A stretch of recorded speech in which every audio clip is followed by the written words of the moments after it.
إذا ينطلق الآن سيداتي وسادتي الشوط الأول من الأمسية 14 على التوالي هنا في مضمار نادي راشد للفروسية، وسباق الخيل بانطلاقة غزوة هي التي تتصدر السباق من البداية، وثم يأتي أندرويد في المركز الثاني، بينما المركز الثالث يأتي هنالك غريزي. إذا هنا غزوة وأيضا غريزي، ومن وسط الجهة هنالك برنس بونير.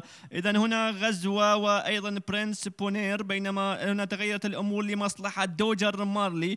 هنا أيضا لدينا أيضا من السياج الداخلي هنالك أندي رويد وأيضا بيست دريس. إذا حتى الآن غريزي هو اللي يتصدر السباق، وثم يأتي في المركز الثاني هنالك برنس بونير الذي بدأ في الانطلاق الآن. إذا برنس بونير هو اللي يتصدر السباق، وبيست دريس يأتي في المركز الثاني، بينما المركز الثالث من وسط الجهة هنالك غريزي، بينما برنس بونير لازال هو اللي يتصدر السباق في آخر فورلونج. إذا هنا برنس بونير، بينما بيست دريس الآن ينطلق الآن بقوة لانتزاع هذا الشو. إذا بيست دريس هو اللي يتصدر السباق ويقترب من انتزاع هذا الشو فعلا أيها السيدات والسادة. هنا بيست دريس من يقص شريط الأمسية ويخطف كأس أيضا الهيئة العليا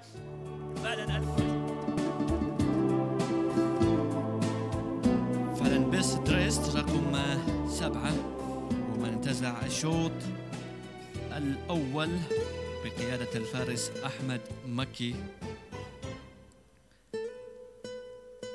بيست دريس الفائز في آخر مشاركاته في مسافة 1200 متر بفارق 3 طول ونصف، يأتي وينتزع كأس على هذا الشوط بشكل كبير على كأس الهيئة العليا. مبروك لأحمد مكي على هالأداء. تفضل أبو حسن عندك.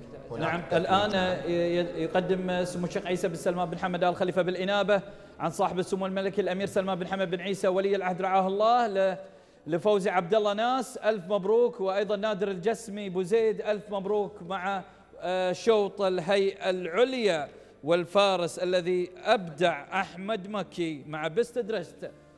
هذا كان الانتصار مع